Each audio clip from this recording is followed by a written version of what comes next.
What's up, my movie-loving friends? My name is Gilbert Ybarra, and welcome back to the Attic Review. Today's episode of TAR, I want to talk about each movie of the Friday the 13th franchise and what is great about every one of them. Even the ones at the bottom of my ranking list has its moments, and I want to talk about those highlights. Or at least, my favorite highlights. I'm starting in order with the OG, so let's do this shit. I was called a lot of bad names for my sentiments towards the original, but hey, I still got love for it, man. Despite its slow pace, there's a cool element of giallo presented here. Little whodunit atmosphere kept us guessing who it could be. Or should we be guessing who it could be? But either way, it was fun. Sure, Mrs. Voorhees being the killer came out of left field, but Betsy Palmer's performance was terrifying and lasting. God damn, she a demon. Let's not forget about Kevin Bacon and Tom Savini making movie magic with that arrow scene. Or the hairy knuckle beheading of Mrs. Voorhees. I love the energy and enthusiasm of this young cast. Maybe this wasn't as slow paced as I thought. Maybe. Part 2, what was great? Well, we get to meet Jason, all grown up as the killer. Aha! No hockey mask yet, but that's what was unique about this one. That burlap sack mimicking the town that dreaded sundown was a nice touch for this sequel. Probably one of the best scenes of the film and franchise is the campfire tale of Jason Voorhees. It is a great backstory and serves as a nice spooky montage for movies later on. Okay, I fibbed. The best scene in part 2 is that poor bastard in the wheelchair and the staircase. Not the stairs, man. I mean, it would be discriminatory to not kill the guy just because he's handicapped. But Jason did not have to send that dude to hell ass backwards down the stairs, instead of like a ramp or something. And this is probably one of my favorite endings of this franchise. Excellent last 15 minutes and iconic ending that leads into my favorite movie of the series. I could make a 2-hour video just talking about how amazing part 3 is, but let's get these highlights. The Mask is born! And I swear 1,000 different people claim that the hockey mask was their idea. They're all lying. It was actually my idea. Don't be hating.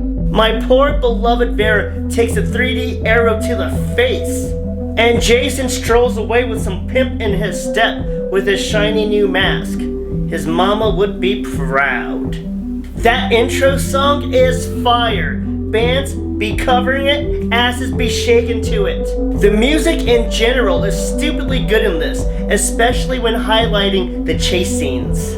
This is my second favorite group of targets in the franchise, including those bikers. Shelley as the obnoxious attention seeker wearing Jason's mask. There's that weird Cheech and Chong couple, sexy ass Vera, that pregnant chick that loves to drink beer, handstand boy who gets split in half, and again those bikers.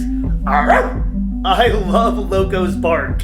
Call it lame, call it creative, a mixture of both. You've got to love the way the movie fed 3D to us. Probably the best usage of 3D and best kill of the movie goes to Rick. Watching that limp noodle get his eyeball popped out was satisfying. Some claim part 4 of the final chapter is their favorite. And who in their right mind can blame them when watching Crispin Glover's badass dance moves? Oh my god, it felt like Jojo Siwa. I should have known better. Or seeing Corey Feldman getting hyped over seeing some party kids about to get it on. Woo-wee! I can definitely see part 4 having one of the most traumatizing scenes as well. When we are forced to witness and hear the absolute pummeling of Rob's ass to death.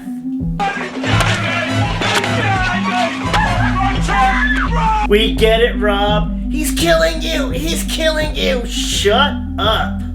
Another one of my favorite finales here. Tommy inspiring Britney Spears' future look while prepping to fight Jason. And then War crying, "Die!" while putting Jason out of commission for a whole movie.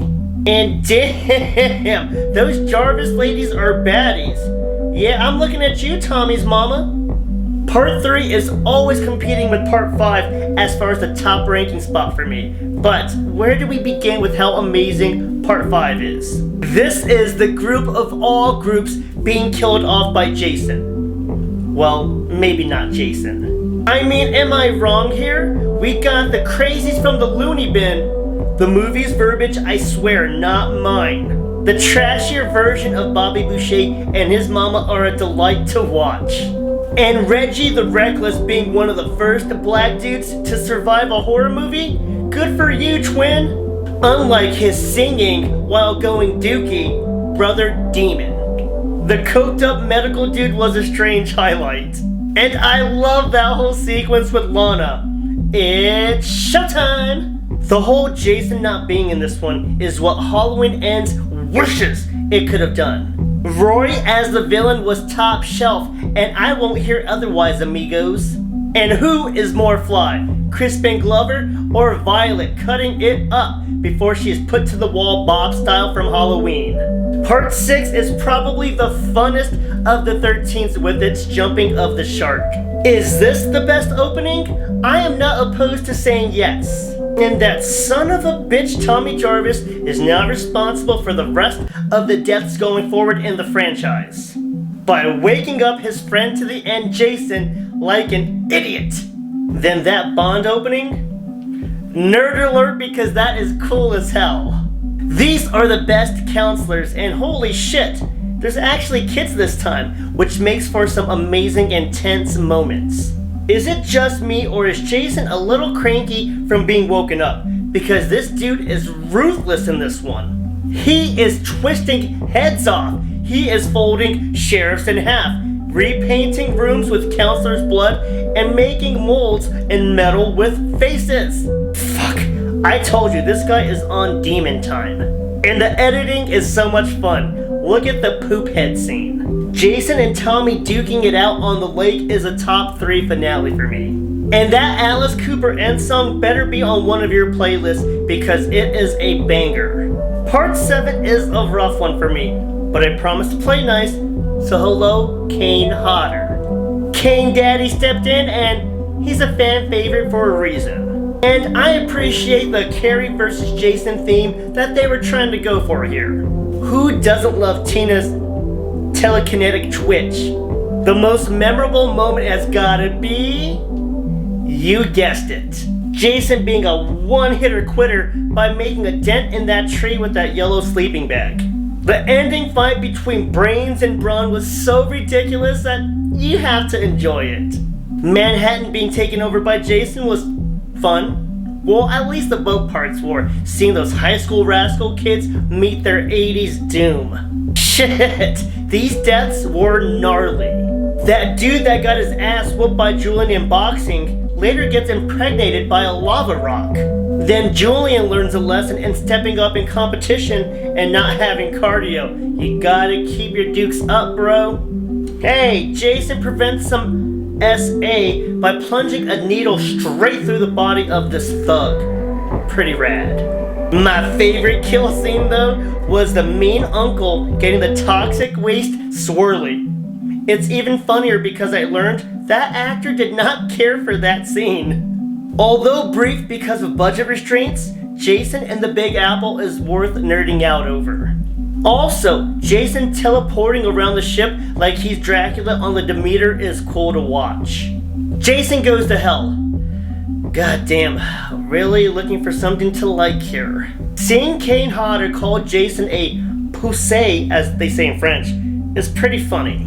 And Jason is mumble rapping some bars as he is being lit up in a firefight! The melting scene is surprisingly fun to watch.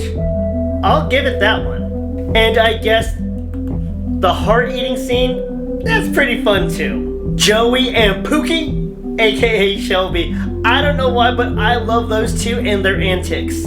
And of course, that magical ending of Freddy's hand popping up to let us know that their beef is as real as those Jason patties. And we'll get to see it soon. If soon was a decade later, those motherfuckers Jason X, Mr. Rocket Man. I feel like I hated on this too much when I was younger.